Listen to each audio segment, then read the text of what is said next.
형님, 이란 대통령이 먼저 손을 들어불었습니다. 선전포고 날리던 강경파 정권이 백기를 흔든 기라 전쟁의 끝은 총이 아니라 경제가 결정한다는 걸 이번에도 딱 증명했습니다. 총성이 멈추기 전에 협상 채널이 먼저 열렸어요. 트럼프가 승리 선언하기 전에 이란 내부에서 이미 계산이 끝났던 겁니다. 오늘 그 계산의 전부를 낱낱이 파헤쳐 드리겠습니다. 구독이랑 좋아요는 의리로 눌러주시면 감사하겠습니다. 본 얘기 올리겠습니다. 개전 이후 약 2주가 지났을 때입니다. 이란 해군과 공군은 미국 이스라엘의 집중 타격을 받았고 미사일 비축량이 소진되고 있었어요. 방공망에 구멍이 생겼습니다. 그때 이란군 참모진이 정치 지도부에 올린 보고서 내용이 어땠겠습니까? 공개된 건 없지만 이란 대통령이 그 직후 협상 신호를 낸 걸 보면 짐작이 됩니다. 전쟁은 계속할 수 없었어요. 근데 항복처럼 보이면 안 됐지요. 그래서 이란이 선택한 게 비공식 협상 플러 공식 부인이라는 이중 경로였습니다. 거시기 형님, 페제시키안 대통령이 협상 신호를 보내자마자 이란 외무부 대변인은 즉각 미국과 협상한 적 없다고 부인했어요. 같은 정부 안에서 대통령이랑 외무부가 다른 말을 한 겁니다. 이게 혼선이 아니에요. 완벽하게 설계된 이중 메시지였습니다. 페제시키안이 미국 국민에게 공개 서한을 쓴 것도 같은 맥락이에요. 이란 정부에 직접 연락하는 게 아니라 미국 여론에 직접 호소한 겁니다. 이제 트럼프 행정부를 우회해서 반전 여론을 자극하면서 동시에 협상 의지를 간접적으로 전달하는 방식이었던 겁니다. 4월 1일 페제시키안의 발언을 봐야 합니다. 대립의 길을 계속 가는 건 그 어느 때보다 대가가 크고 무의미한 일이다. 근데 이 발언의 타이밍이 핵심이에요. 물밑 협상은 이미 2주 전에 시작됐고 파키스탄을 통한 중재 채널도 이미 가동 중이었거든요. 아따 형님, 미국이 15개 항목 종전 협상안을 이란에 전달한 건 3월 24일이었습니다. 그럼 왜 페제시키안이 공개 발언을 했냐고요? 내부에 먼저 알려야 했기 때문이에요. 이란 정치 구조가 복잡하거든요. 대통령 위에 최고 지도자, 그 위에 혁명 수비대의 실질 결정이 있어요. 하메네이 사망 이후 그 삼각형 구조에서 누가 주도권을 쥐는지 불명확해진 겁니다. 페제시키안의 공개 발언은 외부를 향한 메시지이기 이전에 이란 내부 강경파를 향한 신호였어요. 우리가 이미 결정했다. 이제 따라와라. 그런데 이란은 동시에 공식으로 부인했죠. 협상이 진행 중이라고 인정하면 국내 강경파한테 약한 모습을 보이는 거니까요. 이게 1979년 혁명 이후 반복된 이란식 외교 패턴입니다. 얼쑤. 이란 경제 현황을 보면 말 그대로 기초 체력이 없었어요. 이란 리알 가치가 폭락하면서 수입 물가가 직격탄을 맞았습니다. 이란은 밀, 식용유, 의약품 원료를 수입에 의존하는데 이 품목들 가격이 몇 주 사이에 2배 가까이 뛰었어요. ATM에서 현금이 고갈되는 사태까지 벌어진 겁니다. 거기다 테헤란 거리에서 전쟁에 반대하는 목소리가 나오기 시작했어요. 2019년엔 이란 정부가 시위를 유혈 진압했는데 이번엔 전선이 있는 상황에서 뒤에서 내부가 흔들리는 구조가 됐습니다. 군사 전선이랑 내부 민심 전선 두 개의 전선이 동시에 열린 겁니다. 어느 정권도 이걸 오래 버티진 못합니다. 이란이 선택할 수 있는 경로가 세 가지였어요. 전쟁을 계속하거나 항복하거나 내부 쿠데타를 막거나 근디 정권이 살아남을 수 있는 길은 하나뿐이었습니다. 협상 테이블에 앉는 것, 협상을 결심하게 만든 건 외부 압박보다 내부 붕괴였어요. 거시기 형님, 트럼프가 시장을 활용하는 방식이 있어요. 4월 1일 트럼프가 이란 대통령이 휴전을 요청했다고 발표한 날 뉴욕 증시 3대 지수가 이틀 연속 상승했어요. 나스닥이 하루에 1.26% 올랐습니다. 그 다음 날 4월 2일엔 2, 3주 안에 이란을 석기 시대로 돌려놓겠다고 했어요. 그날 코스피가 장중 3% 가까이 폭락했습니다. 같은 사람이 하루 강역으로 반대 방향 메시지를 낸 기라. 이게 실수가 아닙니다. 트럼프의 주요 발언이 반복적으로 금융시장 개폐장 시점과 맞물려 있어요. 예측 불가능한 상대와 전쟁을 계속하는 건 계산이 안 되는 기라 그게 압박의 본질이에요. 강하게 치거나 부드럽게 열거나가 아니라 언제 어떻게 나올지 모른다는 불확실성 자체가 무기인 겁니다. 아따 형님, 3월 23일 오전에 트럼프는 지난 이틀 동안 매우 유익하고 생산적인 대화를 나눴다고 올렸어요. 그리고 같은 날 오후에 82 공수사단 배치 명령이 나왔지요. 협상하자고 하면서 동시에 군대를 보내는 겁니다. 당근과 채찍이 아니에요. 네, 채찍과 더 큰 채찍 사이에서 선택하게 하는 방식이에요. 5만 명이 넘는 지상군이 이란 주변에 집결했어요. 해병대 5천 명, 82 공수사단 2천 명 이상 항모 전단도 배치됐습니다. 이 군사력 자체가 협상 카드예요. 실제로 쓸 생각이 있어야만 의미 있는 카드가 아닙니다. 상대방이 쓸 수도 있다고 계산하게 만드는 것만으로도 충분한 기라. 얼씨구 하르그 섬이 핵심입니다. 이란 원유 수출의 90%가 이 섬을 통과해요. 이란 본토에서 25km 떨어진 페르시아만 한가운데 있어요. 여기를 장악하면 이란의 에너지 수출 경로가 통째로 막혀요. 석유 수출이 안 되는 이란은 협상 카드가 없습니다. 미군은 이미 하르그 섬의 90% 이상 목표물을 사전 폭격했어요. 82 공수사단이 이 섬의 낙하산으로 내려앉는 시나리오. 이란한테 이 계산이 들어오는 순간 협상 속도가 달라진 기라. 섬을 잃으면 수출이 끊기고 수출이 끊기면 나라가 3개월을 못 버텨요. 그 타임라인이 이란의 협상 결정을 앞당겼습니다. 근데 형님, 이 전쟁을 에너지 전쟁으로 읽는 시각이 필요합니다.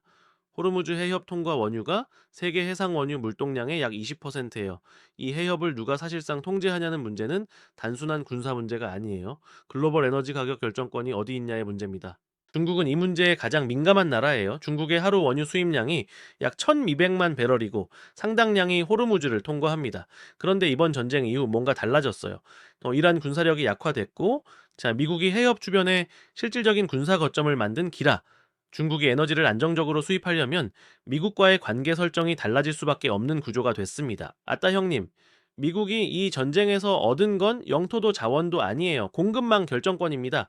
원유가 달러로 거래되는 한 호르무즈를 통제하는 나라가 달러 수요를 통제하는 나라예요. 이건 통화 패권의 이야기입니다. 군사력만의 이야기가 아닌 겁니다. 전쟁이 끝나면 진짜 게임이 시작됩니다. 혁명 수비대의 구조를 봐야 해요. 혁명 수비대는 정규군이 아닙니다. 하메네이 사망 이후 충성 대상이 불명확해진 상황이에요. 중앙 통제가 흔들리면 지휘 체계가 있던 세포 조직들이 독립적으로 판단하기 시작하는 겁니다. 헤즈볼라, 카타이브 헤즈볼라, 예멘 후티. 이들은 각자의 목적이 있어요. 그림자 전쟁의 형태는 정치 암살이 아닐 수도 있습니다. 사이버 공격이에요. 금융거래 시스템, 항만 물류 데이터, 정유 시설 운영 소프트웨어, 물리적 폭발 없이도 경제를 마비시킬 수 있는 길 얼수. 2010년 이란 핵시설을 마비시킨 스톡스넷 바이러스 기억하십니까? 미국 이스라엘이 이란 원심 분리기를 소프트웨어로 멈춰버린 사건이에요. 이제 그 방향이 반대로 작동할 가능성이 있어요. 이란 관련 세력들이 서방 인프라를 디지털로 타격하는 보복 사이클. 이게 포스트워의 진짜 모습입니다.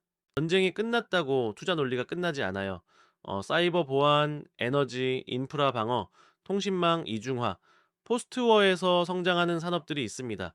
그림자 전쟁의 구조를 아는 사람이 그 수혜 산업을 먼저 보는 겁니다. 거시기 형님, 이번 전쟁에서 미국, 이스라엘, 사우디가 각각 뭘 얻었는지 정리해야 합니다.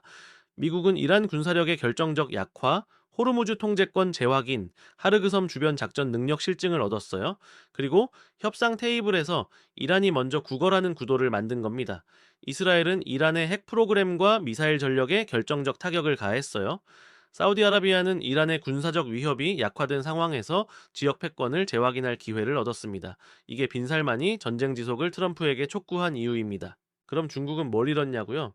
아따 형님, 에너지 공급망 결정권을 잃었어요. 이란이라는 비미국 에너지 동맹을 잃었고 호르무즈가 미국 주도로 재편되면서 중국의 에너지 안보에 구조적 취약점이 생겼습니다. 근데 더 충격적인 게 있어요. 중국이 이란의 조기 협상을 오히려 유도했을 가능성이 높다는 겁니다. 2021년 중국-이란 25년 협력 협정 총 4천억 달러, 한화 약 540조 원 규모입니다. 에너지, 항만, 철도, 통신에 걸쳐 이란 전역에 깔려 있어요. 이란이 전쟁을 계속하면 이 자산들이 전부 날아가요. 반대로 이란이 빨리 협상하면 제재가 풀리고 중국 투자가 살아납니다. 동맹이라는 나라가 실제로는 항복을 유도했을 수도 있는 겁니다. 얼씨구나 합의가 됐어요. 4월 7일 밤 파키스탄 중재로 미국과 이란이 2주 휴전에 서명했습니다.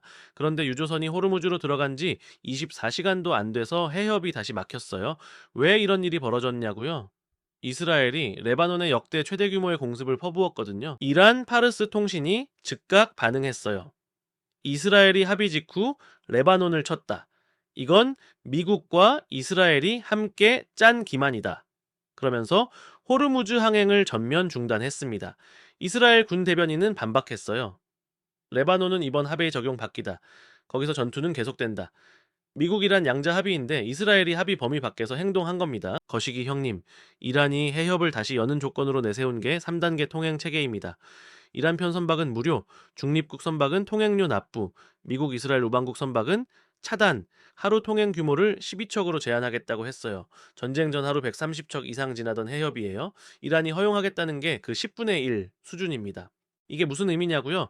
호르무즈를 통로가 아닌 관문으로 만들겠다는 선언이에요. 통행료까지 받으면 해협이 이란의 수익 사업이 되는 기라. 근데 왜 지속 가능하지 않냐면 유엔 해양법 협약 제38조가 국제 해협의 자유 통항을 기본 원칙으로 보장합니다. 이란이 이걸 깨는 순간 안보리 개입의 법적 근거가 생겨요.